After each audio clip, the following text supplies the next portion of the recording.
This is Quakecast 63.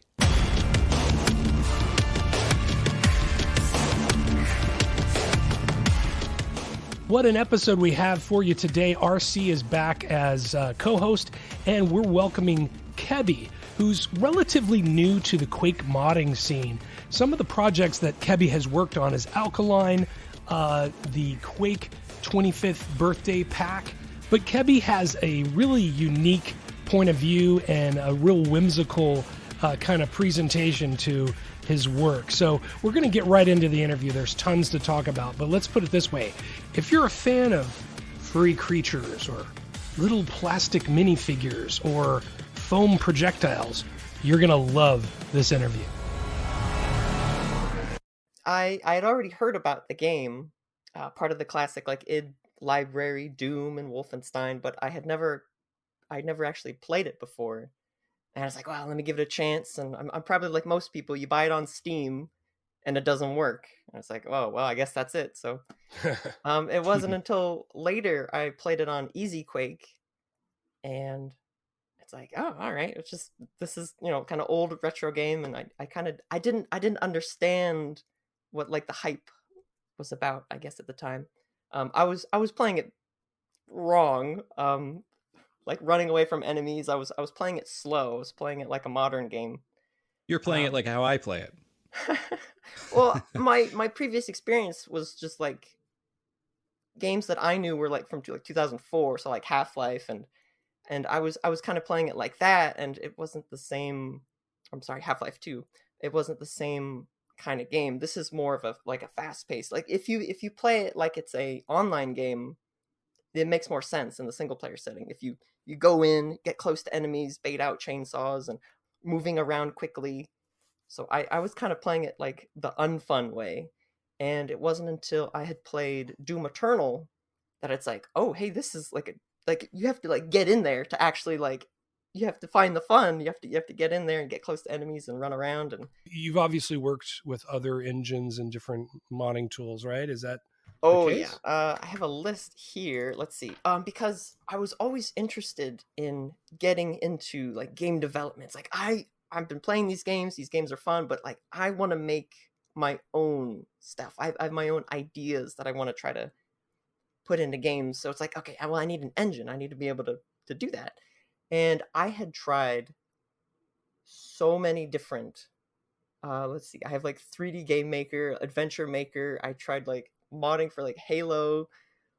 The big one was Hammer, and that got me into, let's see, BSP editing. So like the binary space partitioning stuff. So level editors, but it was all level editors. I got into the Drommed engine for Thief and System Shock, and it's like that's desperate, getting into that stuff.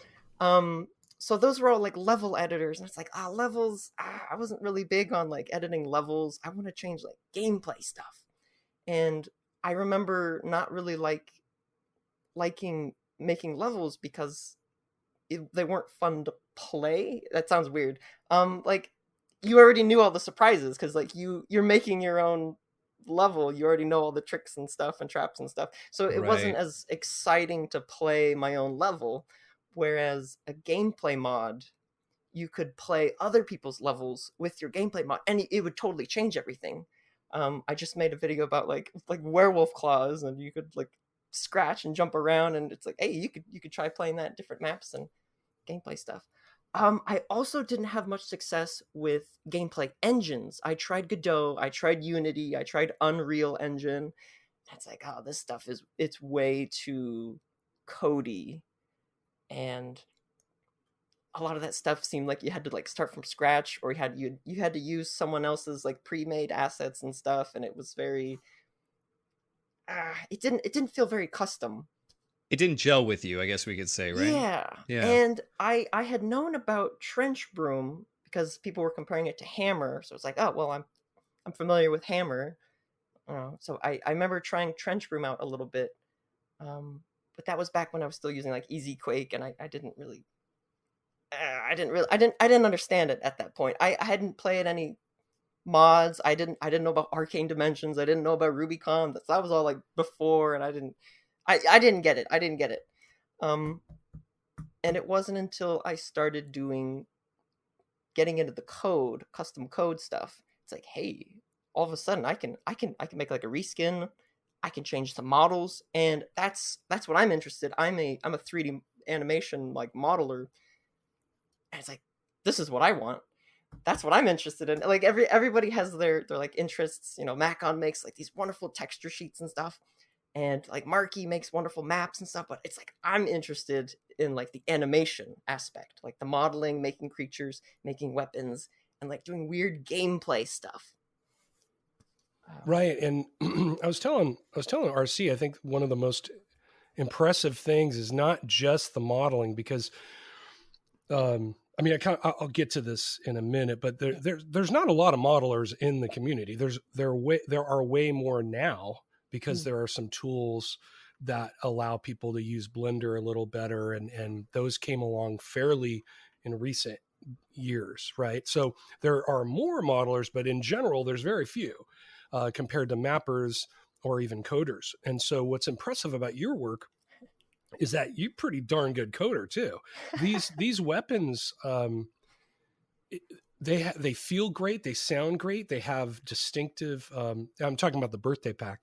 Mm-hmm. They have really distinctive feels to them, and they're very creative. And just the level of polish is what kind of blew my mind. We were talking about that earlier. It's just like the whole package so good. You know, so that's great. Now you're able to kind of run with it, and you have like you've got this. Dangerous habit of copyright near copyright infringement. Yeah, it's good though. So far, the projects I'm working on has been like toys and like, well, now I've been working on the Lego. I don't know if you want to talk about the Lego stuff. Whenever you're quote unquote block. Yeah, the block tag. I have to call it.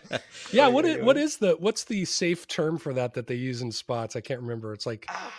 I've been just like plastic construction toys or something. Probably, it's something really stupid. So bleep Lego. Are we allowed to say that? I don't actually. Hey man, it's your lawsuit. Not mine. Gosh. Right. Well, the block pack. That was started by trying to find the user. Mikey. They were doing a block themed Xmas Jam map, and they had posted some pictures of they had made a Christmas tree and the little reindeer, and they were talking about making texture wads, and it's like, oh, that's really fun, that's cool. And everybody loves plastic brick construction toys. So it's like, oh man, I was wondering like what the ranger would look like as a miniature figure. So I kind of I did that, and everybody loved it immediately, and it's like, oh, okay, well, you know, I wonder what the weapons would look like if they were little plastic little toys. And it's like, oh, that's interesting. Well, what if I made them like weapons and just kind of did a little reskin? It's like, oh, that's cool. That's cool.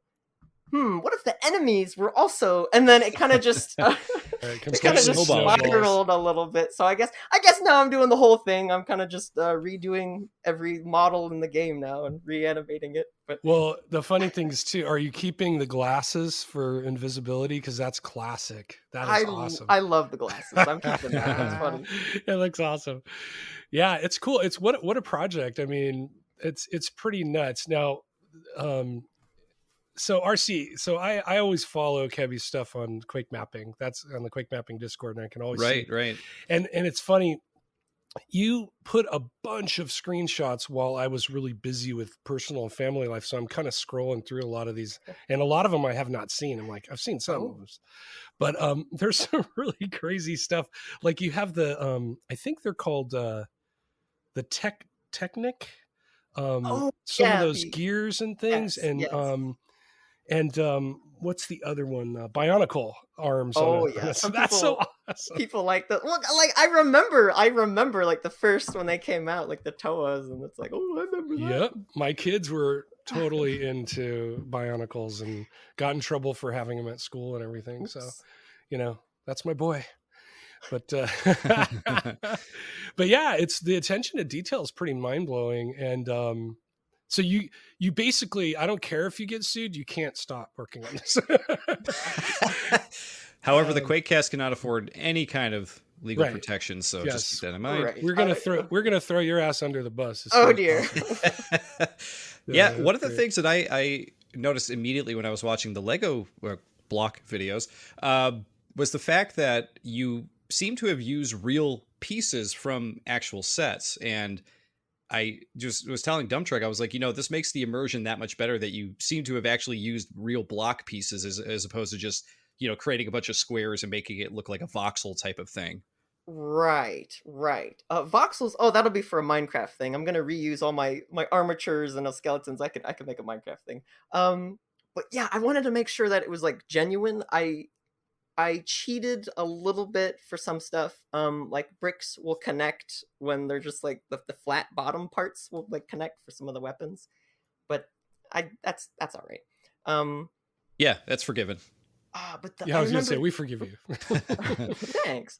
The world models for the weapon pickups gave me a little bit of trouble because I always go like way over budget on my vertice limit, and I was adding like bevels, and I had like 32 sided like cylinders, and it's like, oh, that's too high poly.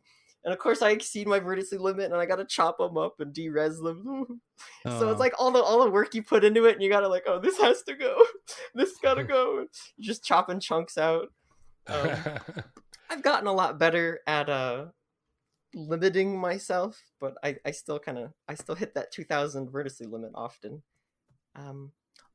One of the benefits of having flat textures, the way I do the textures, I literally just have the Quake palette as the texture, and I take all the vertices or all the faces of the model and I smush them down into a single point. So that hopefully I need to do more testing with this, but I'm assuming that counts as just one vertice because they're all like stacked on top of each other.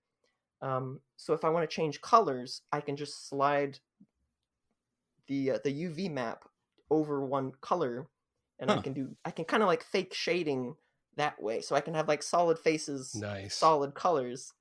And that's what it's all about. That is game design, like in a summation right there. It's like cheat the system to make it work. I love it. Right. And you seem to have like set up a lot of tools earlier, right? That you're now leveraging for different mods. Yes. One of the things I'm always looking out for is saving myself work later. So creating a foundation for future projects. So like this project, what I'm doing right now is I am basically reanimating every single like Quake enemy and character with a new armature. So next time, if I want to add, I want to change the zombie and do something else, I already have the zombie armature like ready and animated. It doesn't have elbows or knees, but it's already there. Right. So if I see a funny comment in the Discord chat, I could just, hey, wouldn't that be funny if I did this? And then I can quickly like put something together, and I've already got. I've seen it. I've seen it at work, RC, because like I'm trying to scroll down to it. Okay, back in early November, Fairweather posted a picture of, I guess it's a sheep. No, it's a ram. I'm sorry. Oh yeah. And like, I don't know. It was the same day.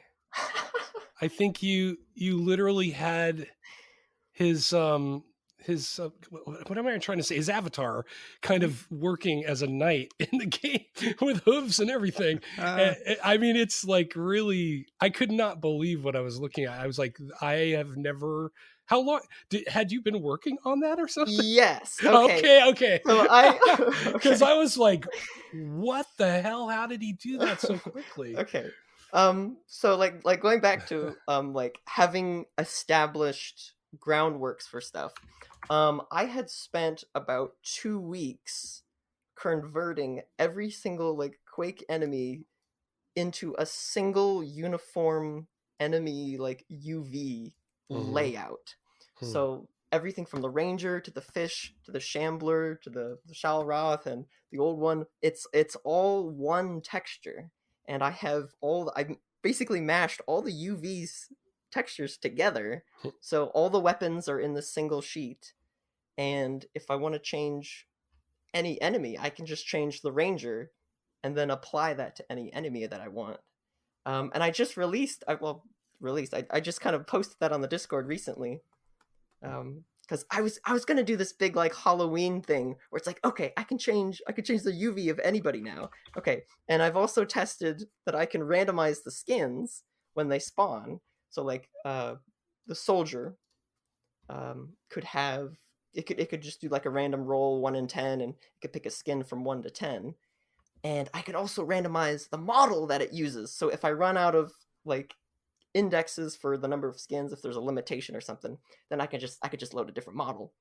But then it's like, hey, that means I can also have like different sizes. I could change the scale of the enemy. I can change the vertice animations of the base model, and I can do all that stuff, and that's cool. That is cool. And I got a bunch of skins from the like QuakeNet world, like the online stuff, like clan skins and stuff. It's like they could be like costumes, and it would like randomize, and every enemy would have like a different costume or something, and it got like way complicated. And unfortunately I didn't get to finish it for Halloween, but I did test it, and it does work. And that became the I don't remember the name.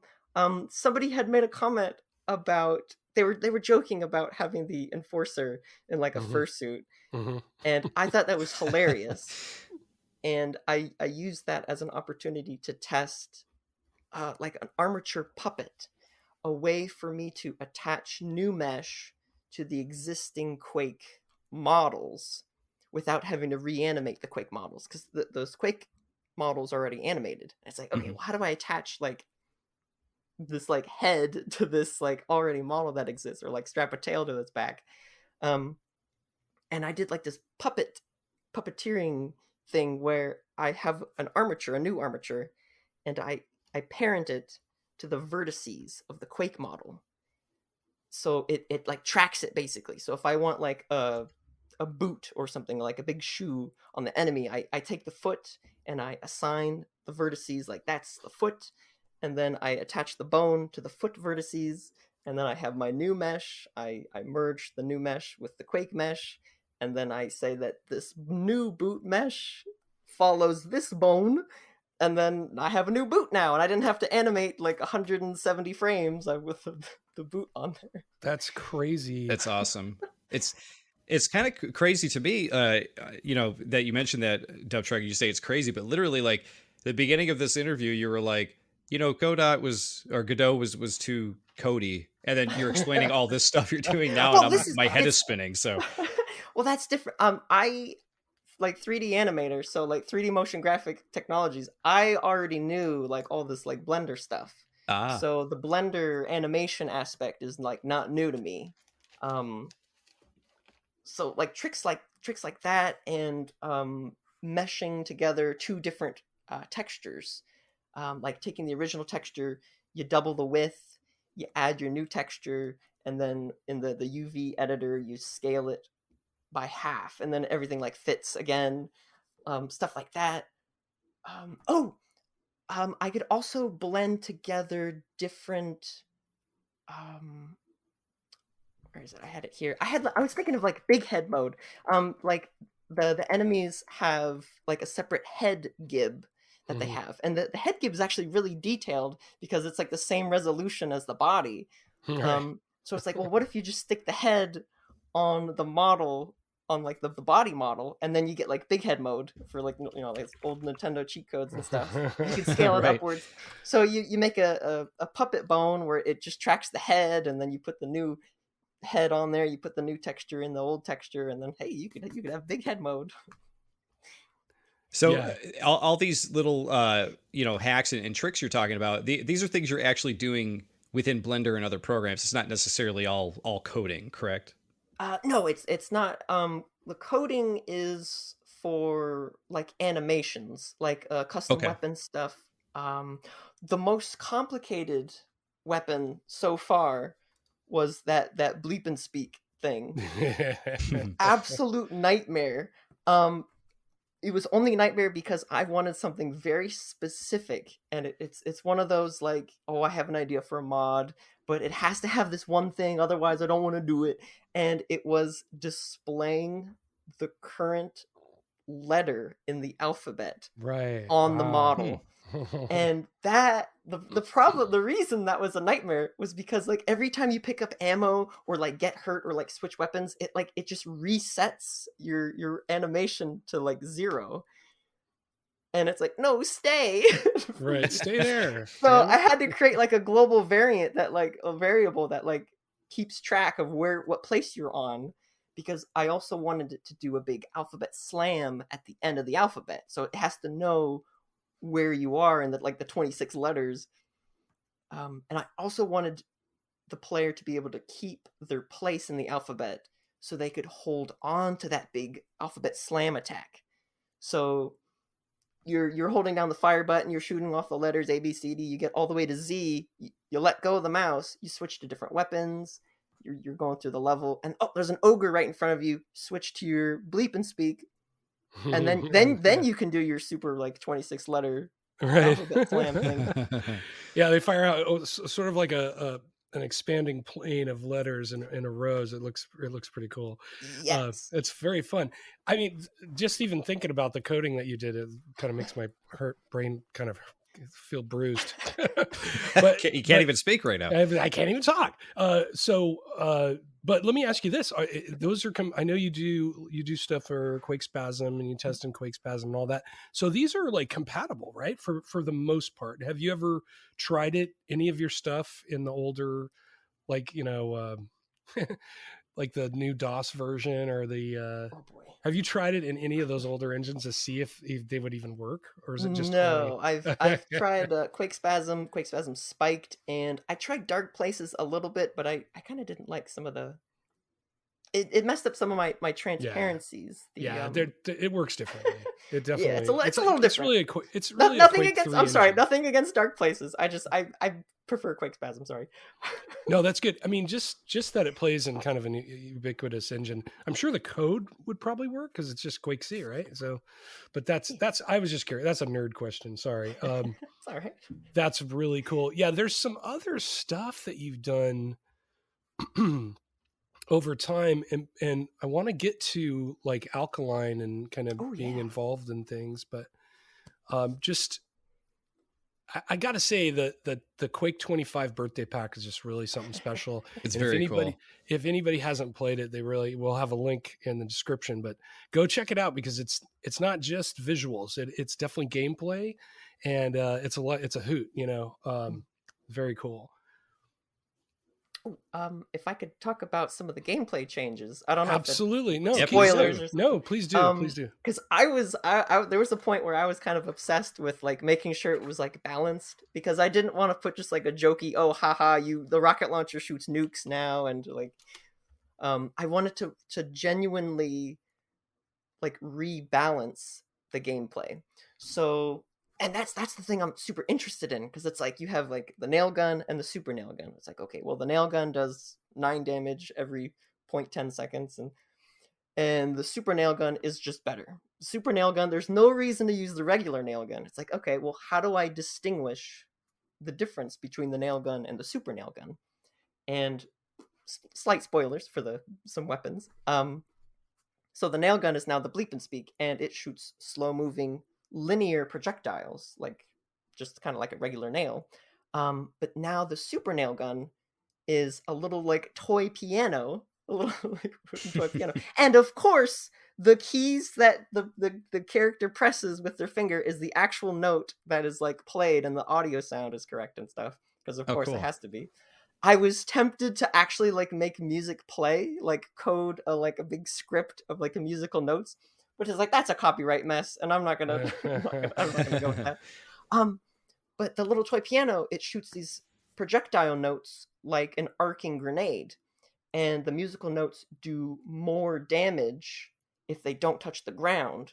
So I've turned the super nail gun into a more close to medium range kind of projectile weapon, and you can also bounce it around corners, which is very fun. Who doesn't like to bounce things around corners? I mean, Bounciness. Come on, cheers for bounciness. No, that's why grenade launcher is my favorite weapon in Quake. It just round corners. What's your favorite weapon in the birthday pack? Curious. I love the birthday present personally. That's kind of can't get enough of that, and that bounces off the walls too. So it's awesome. But I mean, I do love all of them. The blab and speak is great. I just puts a smile on my face. But yeah, they're all cool, and also the nerve gun. Oh yeah, or nerf gun. Nerve blasters. Those blasters are great. So yeah, I mean, it's hard to pick one. When I saw the cuboid. Oh yes, the puzzle cube. Yes, right. I had a huge smile on my face because I had one of those when I was a kid. So I never hit it with a baseball bat, though. I will say that one turned out to be the most fun to play with because it's this like scatter shot and they bounce around, they go crazy. And I actually made it so if you run out of ammo, if you run out of explosive ammo, you get to just use it as a bat, just a regular baseball bat. So tell me about this paper airplane launcher you've got in the birthday mod. All right. Well, in the birthday pack, there's the rocket launcher replacement. Instead of firing just one normal boring rocket, you have this blocky crossbow that fires paper airplanes. And when you click the button, it shoots one airplane and it travels like a normal rocket. It explodes. But if you hold down the button, you load a second paper plane, and if you keep holding it down, it loads a third and a fourth. And then when you let go, it fires all of them at once. And I made it so the pattern for depending on how many paper airplane rockets you have changes. So just one paper airplane, it's just single straight forwards. But if you have two charged, it does a side-by-side shot. And if you have three, it does it in a horizontal line. But if you have all four charged, it fires in a closer, compact, square shape directly ahead. And there was a little quirk with that weapon that I didn't intend, but it was amazing, and I left it in.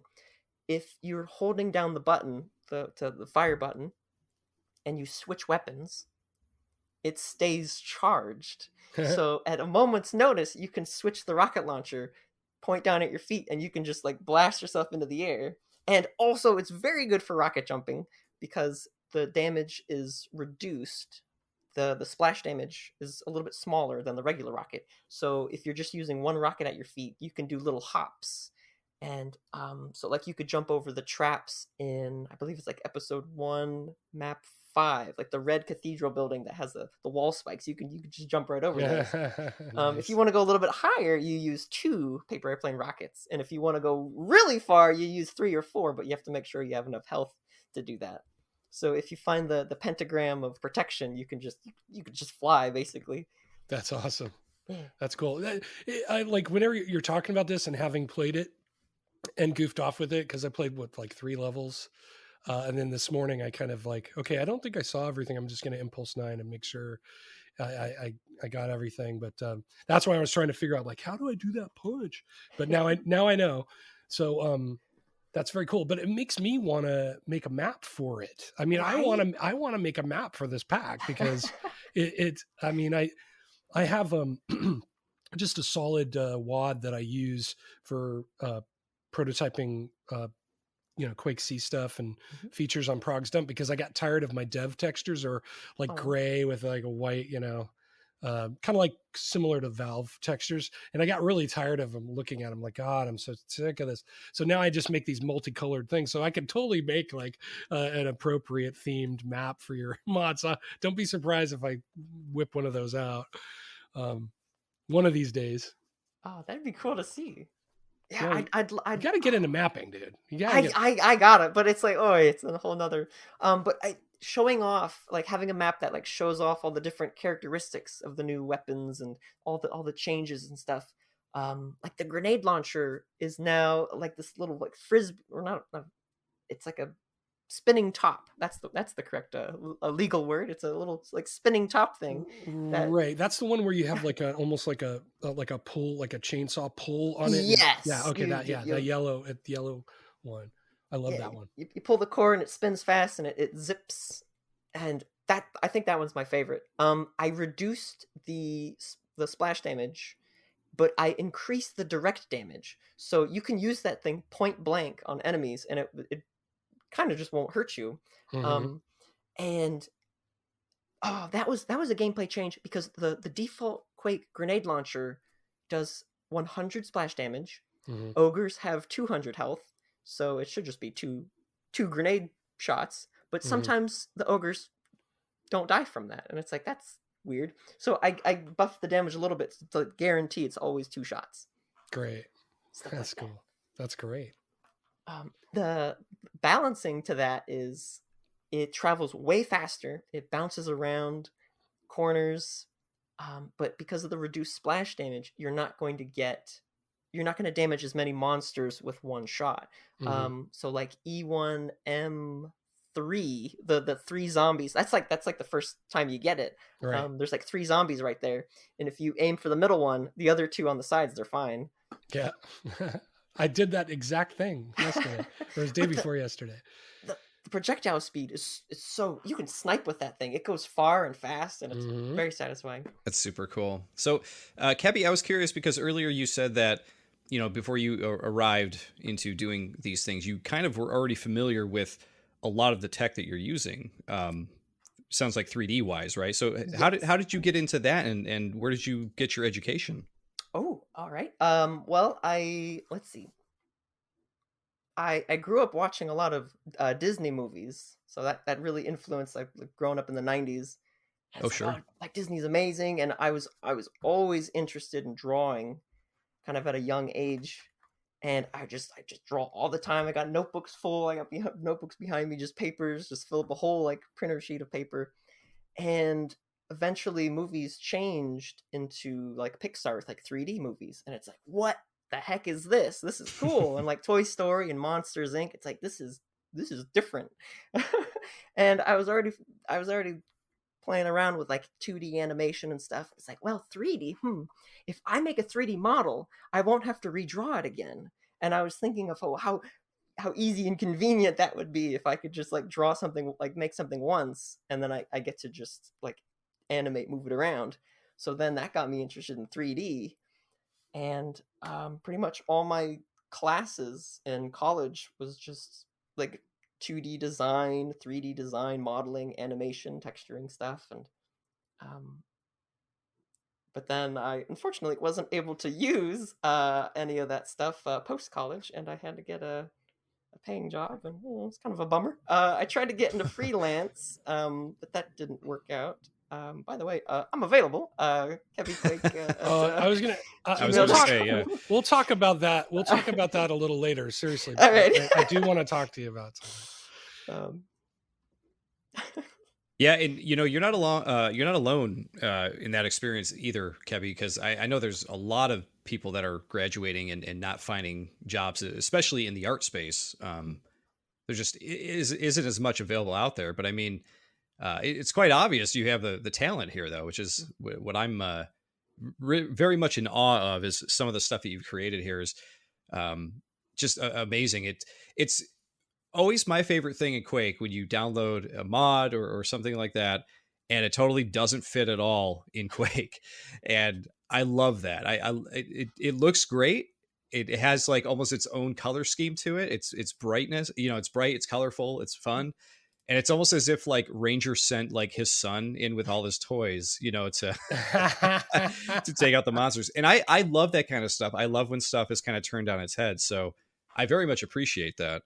Oh, thanks. I did saturate the color palette, the Quake's palette, to get it a little bit more colorful. Not too crazy. I wanted to make sure that the default textures didn't turn into like clown spaghetti or anything.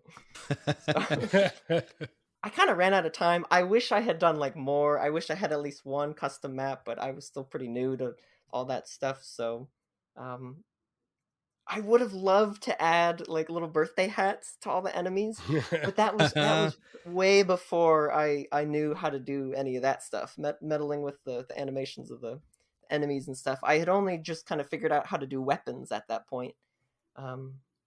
And I wanted to change a bunch of sounds and stuff, and or have like enemies be in like costumes or something, and they shout like "Happy Birthday, Rich," right before you blow them up, and Well, the 26th birthday is. thinking about. Nah, I think that's funny. With all the retro shooters, I don't want to say but boomer shooters out there. I don't want you to get a job because I like your mod stuff. I really don't. You're gonna get gobbled up by somebody, I'm sure. We just gotta get you in the right eyeballs, Totally. in front of your work, because it's super impressive. And you obviously can do high poly stuff. You've been doing this for a long time, right? You're not just a low poly, artist, correct? Yeah, I can Okay. still. It's been a while, but I could still. Well, I think if I'm not mistaken, the first thing you posted was RoboCop weapon. Right. Okay. Now that was it. That was like fate, because so this was like a year ago. This was it was around mid 2020s. That's when I got to get into scripting. I took the dive, and I like just buckled down. It's like, okay, I'm gonna learn this. I'm gonna figure this out, because I really want to do this. Mm-hmm. There's all those really cool like mods out there, like the Quake Rally and the skateboard, and it's like it's got to be like I can do this, right? Mm-hmm. So that's when I learned all this like code stuff and the language. It's like oy oy oy. But it was challenging. It was fun, because like eventually you build this like knowledge base where it's like, oh, that's how the fire grenade function works, and oh, that's how the velocity works. Oh, if I could change this, I can make it higher, and then you discover all these little pieces, and it all like comes together. And then once you understand enough of it, you can really like mess around with it. You can like the armor value. It's like, well, why not just make that like some kind of like ammo meter or something, or like health. The werewolf claws thing video that I posted, you actually, I forgot to put the HUD on that video. Whoops. When your health is below 50, you do like this bite attack and it heals you. So like introducing gameplay elements where you can I'm not explaining this very well. I'm sorry. Oh, it's okay. I'm getting it's a lot. I get like way too like out there. But you can hear the excitement in your voice when you talk about it, which is I get refreshing. like overwhelmed, and my brain. It sounds awesome. Yeah. Whatever you're talking about, it's awesome. Well, I'm in. Gameplay stuff can be changed in like weird and interesting ways. Like the armor doesn't have to be just like something that just absorbs damage. Like you could use armor as like a ammo currency, like some kind of weapon that uses armor, or a weapon that like drains your health, but if it hits an enemy, you get health back, or something like that. Or a weapon that like activates like quad damage for a little bit of time, and if you keep a combo going, you keep getting that quad timer gets reset. You get to like interesting stuff like that. That's what I'm like fascinated with. And I don't remember the original question that you had asked. Don't worry about it. I forgot too, because I'm old. Oh yes. So I had been doing code tests for about like 6 months, and during that time period, just basically any idea that I thought of, I just see if I could do it. So it's like, okay, well, RoboCop's cool. Let me put the RoboCop gun in there, and I'll give it that like 5-round burst in the movie when he shoots it. He pulls the trigger, and it shoots like 5 times in like half a second. It's like, I wonder if I could do that. And I was manipulating the next think functions in the Quake code, and how can I make it shoot like bullets faster than like 10 frames a second, because that's like the animation. And I was like changing the animation times and stuff. It's like, okay, where in the code does it do that? And that was like the first thing I posted, because I had just finished making that. And then like the next week I was on the Quake mapping Discord, and people were talking about RoboCop, and it's like, oh, I've already got this. Then I just like posted it, and it was perfect. And that kind of got my foot in the door a little bit, and people got to play it. And I think I did share it with oh gosh, I don't have their name. Just let me give a little shout out here. I'm not sure how to pronounce it. Is Hito. Is Hito? Yeah, I Yes, think that's his Hito. Yeah, they're making a VR Quake engine, and I remember they were asking me, it's like, hey, can I play that? And like, sure, here you go. And I I gave them like the pack file and stuff, and they got to play it in VR. It's like, oh, that's so cool. That is cool. Yeah, now, so you moved into, like, you were invited to work on Alkaline, right? Yes. Okay. So talk about your involvement with Mr. Greenwood and the gang. Yeah, it very exciting. So another like fate thing. Like after doing the birthday pack, it's like, whew, man, whew. Okay, I'm done with weapons for now. That stuff was a little crazy. All that code and all that. It was a little overwhelming. My first like mod official thing. Let me relax. Let me try to get into like enemy modeling and animation. It's been a while. So I had been playing Rubicon Rumble recently. Oh, try saying that 3 times fast. And so they had changed a lot of enemies to be more base themed. And I remember, Scrag didn't really, there was no like equivalent to like the Scrag. There was like in Alkaline, of course, now they have the drone and the little the tiny robot. And I was like, well, what if there was like a Scrag, but it was just like base themed. So just the robot basically. And I made the Cyber Scrag, and it had these like panels that folded in, and when it shoots, the original Scrag, when it shoots, it's like it's not very clear like when it happens. So what I wanted to do was really telegraph the attack. So the Cyber Scrag has these panels, and when it's about to shoot, it opens up these panels, and these big like twin laser guns come out, and like it's gonna shoot you.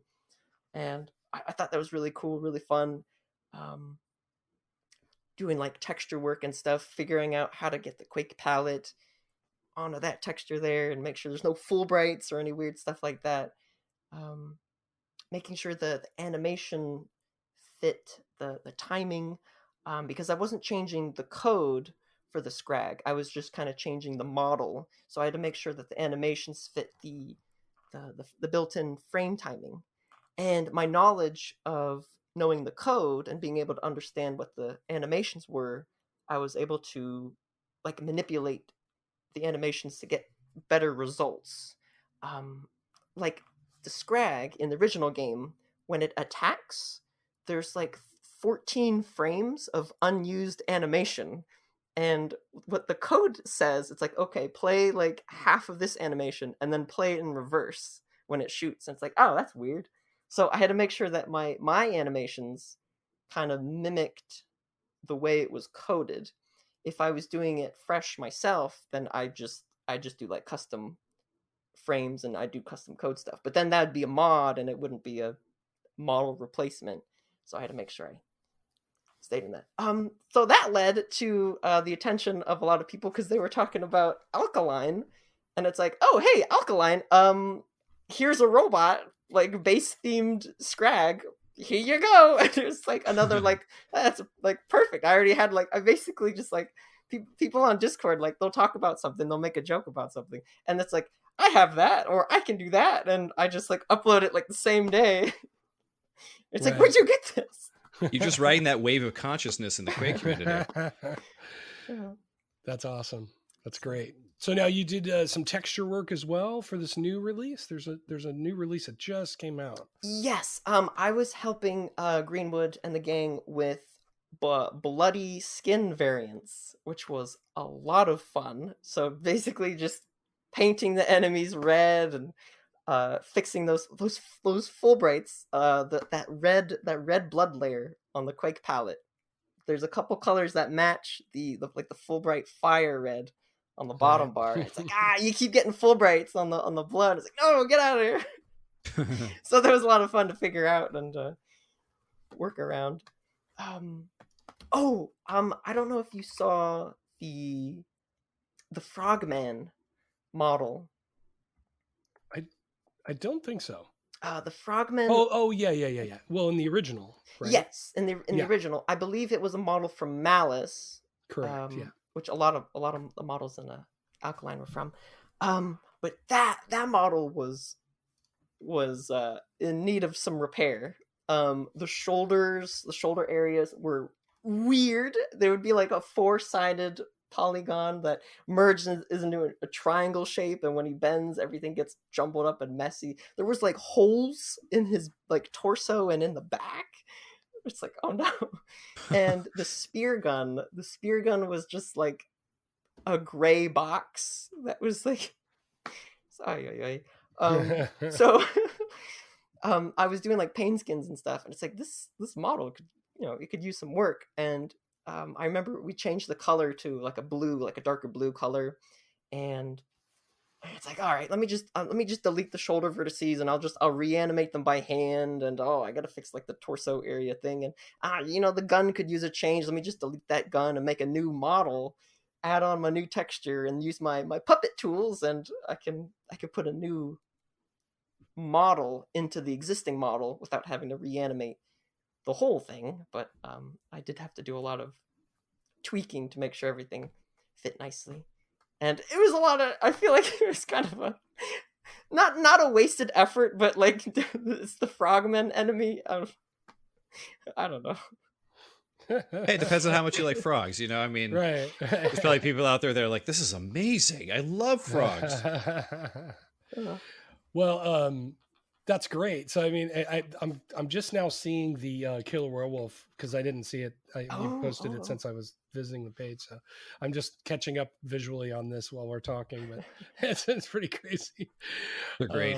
Yeah, it's great. So, but I gotta tell the audience that this isn't trivial stuff to create. I mean, no, this is not trivial. Like, you obviously, you have these great modeling chops, and as I said earlier, just the tools are now finally available, because you tell me, but I doubt you could do anything this sophisticated with the previous tools without having some of these Blender plugins. So this is like a whole new world now of possibilities with the Quake engine.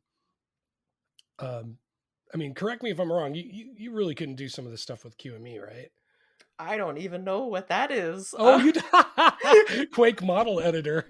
I don't know. You gotta go sit in the corner. No. Sit in the corner.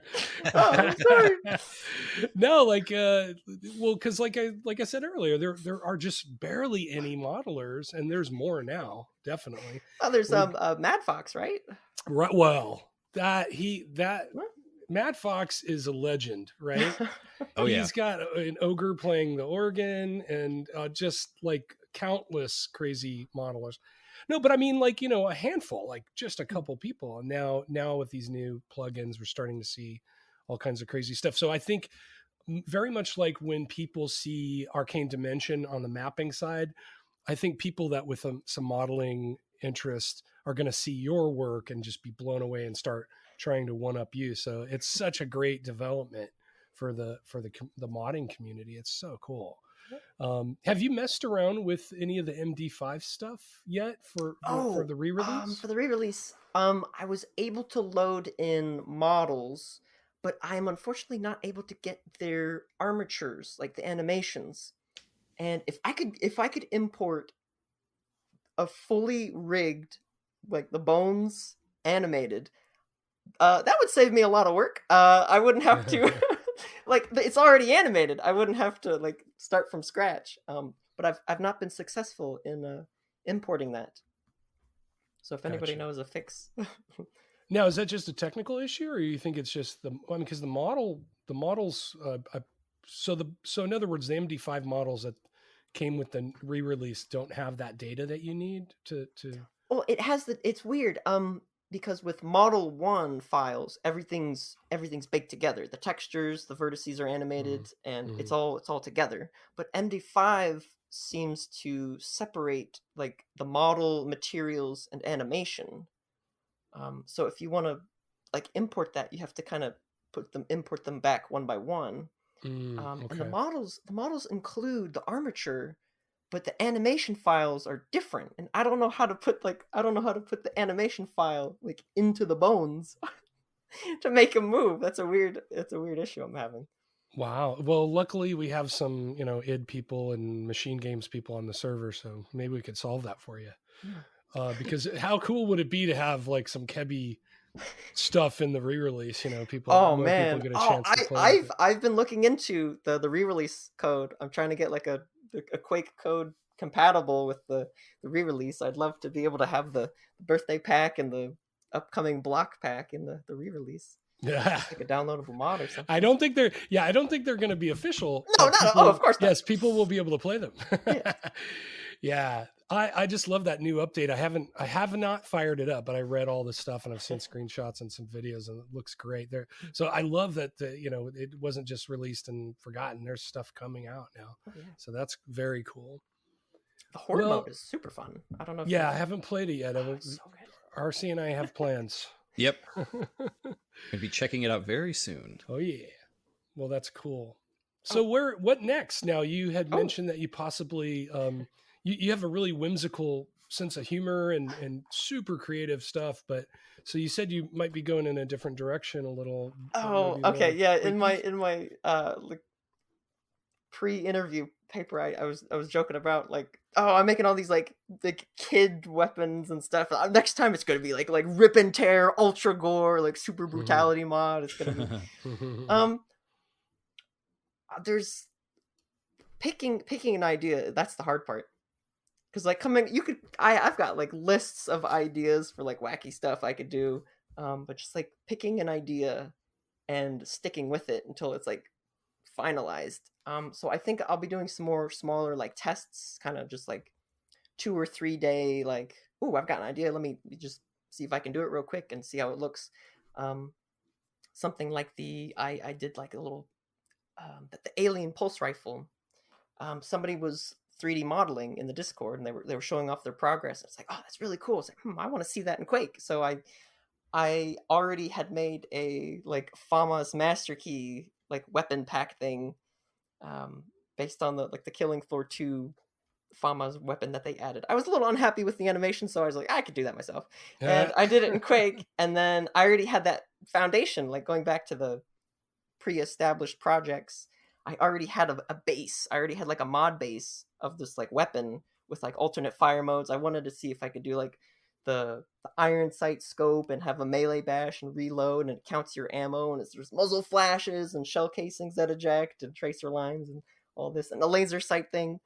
And it's like, okay, we'll just replace the model with this like alien rifle, and then like change the shotgun to a underslung grenade launcher, and you can just do something like that in about half a day without having to like reinvent everything, because you already did it. You already did the work, and you can just add something new to it or remix it a little bit. That falls under the category of working smarter, not harder, right?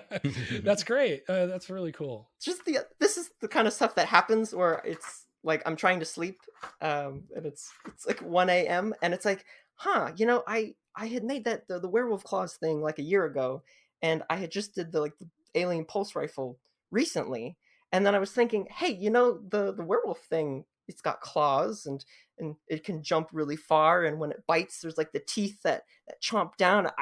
I could just make that a xenomorph, and I could just like have like an alien mod, and then so like putting together an old idea with like a new something that you did in the past, but then it's like, hey, looking at it now, I can turn this into something different.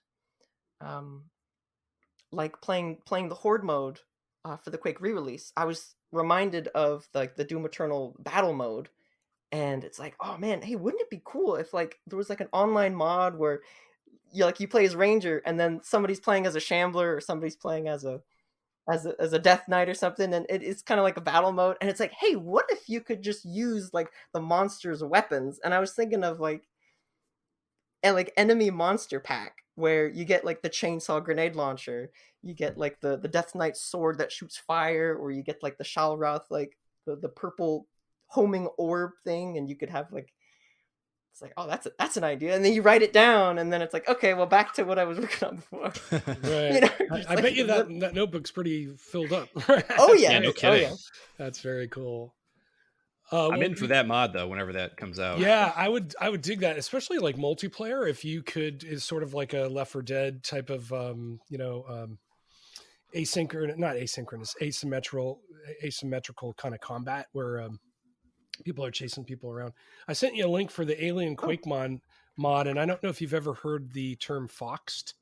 Like the mod got foxed. Oh, it got like copyright claimed, or right, and that's where this comes from. Because 20th Century Fox shut this down back in 1997. This Alien Quake. I don't recall playing it. I may never have touched this thing, but yeah, it got shut down. Yeah, that was big news back when it happened. Yeah, so that's where that foxed term comes from. It's right there. It says the Quake TC that was foxed by 20th Century Fox. It's kind of funny, but so yeah, it's not a new thing to kind of wrestle with these big corporations and with IP. But I think if you're not making any money, I think you're okay. You should be okay. I could always make it a legally distinct space creature monster shooter. Call it not Escher-esque, but what is it? Giger-esque. Giger-esque monster. It's a Beanoporf. Yeah. My own creation. You know what? I was gonna roll with that, but it's completely inappropriate what I was gonna say, so I'm not gonna say it. But good for you that you have the ability to just kind of have an idea, jot it down in a notebook, and then revisit it later and actually put it into practice. That's very, very cool. Thank you. Very impressive. Well, it was thanks to Progstump for making those tutorial videos and kind of helping a lot of people like get into Quake mapping and modding and being part of the community. I was always like really shy, and it's like, I don't want to share this. It's not very good, and it's weird and bad, and I'll post when I have something like finished and it looks good, and then I never post anything, and I'm always worried about it. So it's been wonderful to be more open and showing off like work in progress stuff, and I'll definitely be showing off some more of my earlier tests from half a year ago. I've got like the Deus Ex weapons. I was making like a Gep gun and the portable wrist crossbow, and I was doing like Minecraft weapons and stuff. I've got a lot to show off. Nice. So. That's great. And one other thing that I think is cool that I didn't know about, because we have guests on, and if they're on the Quake Mapping Discord, we'll just go back and grab some of their screenshots and things. Mm-hmm. But I didn't notice you've posted so many infographics that really are very helpful to the community. I'm sitting there going, damn, why didn't I see these? And some of the coding ones would have helped me. I was like, oh wow, that's cool. So you do these great infographics, like the one I'm looking at right now. It looks like you are going from Blender to the game engine and kind of explaining the FOV differences between the game or the similarities. I'm not reading the whole thing here, but yeah, you've got like just really great stuff. I mean, thank you. As a member of the community, man, that's really cool. I'd forgotten about that. One of the first things I did, it's like, okay, this is like a new engine, it's a new code. First thing I'm going to do is like stress test this thing. I'm going to see what the limits are, because I tend to go overboard with my ideas, and then I hit the limits in the middle of my project, and then it's like, and then you got to cut stuff out.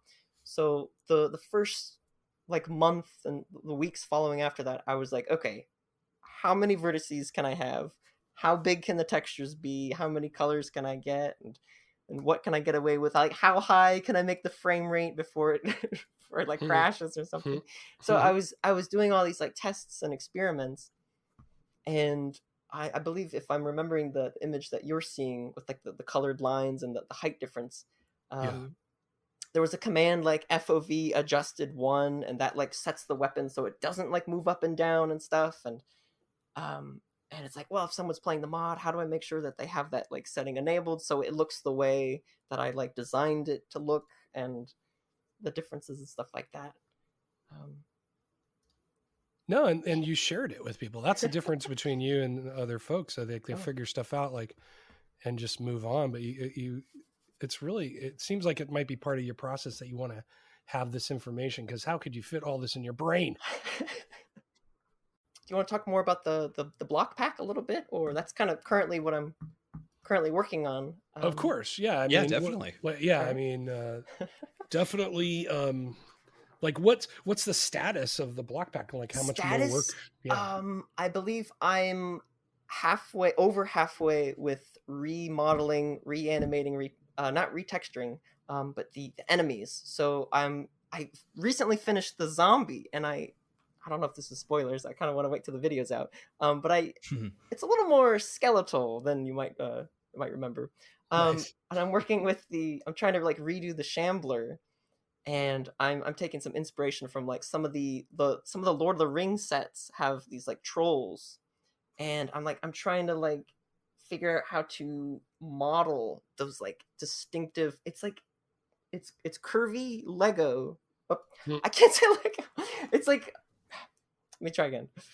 Play mobile, Duplo. Wait, what's the safe one? I don't. Oh no, not Duplo.